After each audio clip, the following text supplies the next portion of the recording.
Bienvenidos al canal de Malpensante. No olvides suscribirte y agregar like.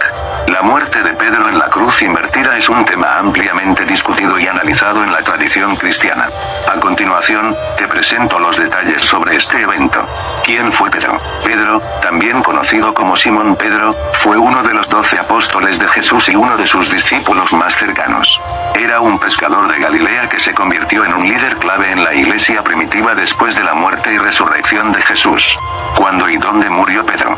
Según la tradición cristiana, Pedro murió en Roma durante el reinado del emperador Nerón, alrededor del año 64 después de Cristo. La fecha exacta de su muerte no se conoce con certeza. ¿Por qué murió Pedro en la cruz invertida? Pedro pidió ser crucificado cabeza abajo porque consideraba que no era digno de morir de la misma manera que Jesús. Esta petición se basaba en su humildad y devoción a Cristo, quienes lo acusaron. Aunque no hay registros históricos precisos sobre quienes acusaron a Pedro, se cree que su arresto y ejecución estuvieron relacionados con la persecución de los cristianos en Roma bajo el emperador Nerón. El proceso de su muerte. Según la tradición, Pedro fue arrestado por las autoridades romanas en Roma. Fue condenado a muerte por crucifixión. Pedro fue crucificado cabeza abajo en una cruz invertida. Después de su muerte, la muerte de Pedro se considera un acto de martirio y un testimonio de su fe y dedicación a Cristo. Su legado ha sido fundamental en la Iglesia Católica, y se le considera el primer papa. Análisis de la profecía de Jesús. En el Evangelio de Juan, 21 y 18 y versículo 19, Jesús predice la muerte de Pedro, diciendo: de cierto te digo, cuando eras más joven, te ceñías, e ibas a donde querías, pero cuando seas viejo, extenderás tus manos, y otro te ceñirá, y te llevará a donde no quieras. Esta profecía se interpreta como una predicción de la muerte de Pedro en la cruz. Es importante destacar que la Biblia no proporciona un relato detallado de la muerte de Pedro, y la información que tenemos proviene de fuentes externas y tradiciones cristianas. La cruz invertida es un símbolo con una rica historia y múltiples significados. Originalmente, se asocia con el cristianismo y la crucifixión de San Pedro, uno de los apóstoles de Jesús. Orígenes cristianos. Según la tradición cristiana, San Pedro fue crucificado boca abajo en Roma durante la persecución de Nerón en el siglo I después de Cristo. Pedro pidió ser crucificado de esta manera porque se consideraba indigno de morir de la misma forma que Jesús. Esta historia se basa en textos apócrifos y tradiciones cristianas. Algunos creen que morir en la cruz es un símbolo de maldición y al ser invertida adquiere una doble maldición. Por lo tanto, Pedro adquiere un significado especial al adquirir una doble maldición, ya que los pecados están en la cruz derrotados. Pero sí es extrañamente simbólico que él haya decidido morir de esta manera, ya que pudo haber pedido otra forma de muerte y no precisamente la crucifixión invertida. Algunos creen que Pedro, aprovechándose de su calidad de apóstol entre comillas predilecto, hubiera querido intentar tener su propio movimiento religioso.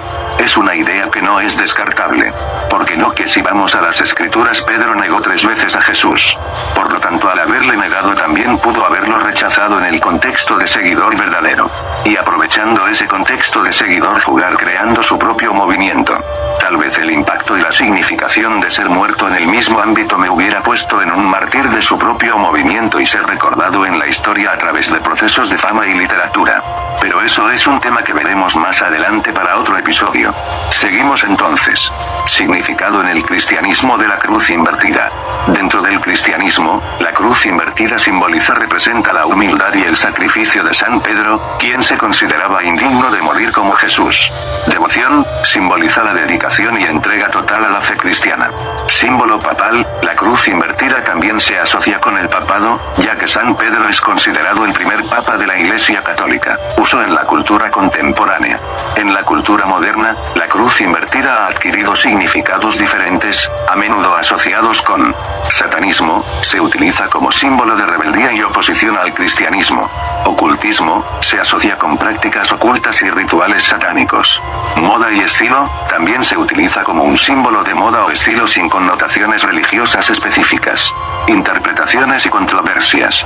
La cruz invertida ha generado debates y controversias debido debido a sus múltiples significados. Algunos ven en ella un símbolo de fe y devoción, mientras que otros la asocian con la blasfemia y el desafío a los valores cristianos. En resumen, la cruz invertida es un símbolo complejo con una rica historia y múltiples significados, que van desde la humildad y devoción cristiana hasta la rebeldía y el satanismo en la cultura contemporánea. Su interpretación depende del contexto en el que se utilice. La cruz invertida tiene una historia y significado complejos. Según la tradición cristiana, el apóstol Pedro fue crucificado con la cabeza hacia abajo en una cruz invertida, considerándose indigno de morir de la misma manera que Jesús. Esta historia proviene de los Hechos de Pedro, un texto apócrifo del siglo II. La cruz invertida se asocia con el satanismo y el paganismo en contextos modernos, pero esto no significa que tenga un significado inherentemente negativo. En algunos casos, la cruz invertida se utiliza como símbolo de humildad o inversión de valores, como en el caso de la muerte de Pedro. La simbología puede variar según el contexto y la cultura. Hasta acá el video. Malpensante es un canal de enseñanza y explicación de temas teológicos, demonológicos, filosóficos y de interés general entre otros, por lo tanto no se toma partido por ningún culto o credo en específico. Recuerden que todo proceso de libertad de culto o libertad de pensamiento filosófica no debe entorpecer la convivencia y diversidad de cultos o creencias. Soy Malpensante, relatar, contar historias y ser un crítico es mi labor. Hasta pronto.